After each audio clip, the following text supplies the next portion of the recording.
Nabisto na, Krista at Mikoy may tinatago pala sa mga kalingap kaya sa palagay niyo ito, bago ang lahat magandang araw mga kalingap, ating isasawalat kung ano nga ba talaga itong nangyayari sa My Chris ngayon.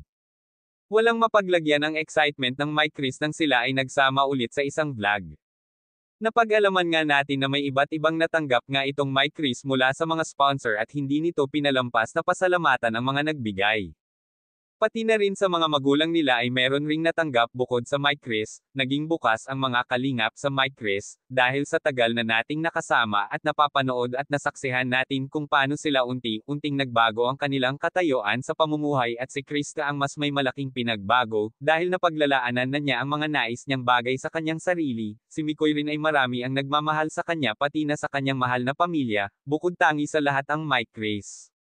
Kaya nilang panghawakan kung ano ang meron sila, ngunit may nagsasabi na nagkaroon raw ito ng lihim na kasunduan, iyan ang ating pagtutuunan ng pansin sa ngayon, na ang My Chris nga ay may ganitong ginawa, hindi na itago ang kanilang napag-usapan ng My Chris, hanggang sa nakaabot na ito sa ibang tao, ano kaya ang kanilang kasunduan na hindi nila ipinaalam.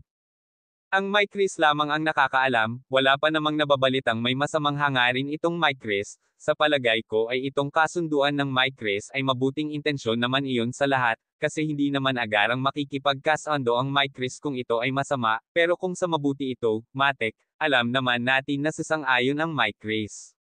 Siyempre sino ba naman ang sasang-ayon na may masamang hangarin diba, at alam naman natin na hindi magagawa iyon ng My Chris. Tapat sa ating mga kababayan ang My Chris, dito nila hinuhugot na maging matatag at ginawang inspiration nila ang mga tao, lalo na sa mga kalingap, na nagbigay sa kanila ng bagong pag-asa na makamtan ang kanilang ninanais.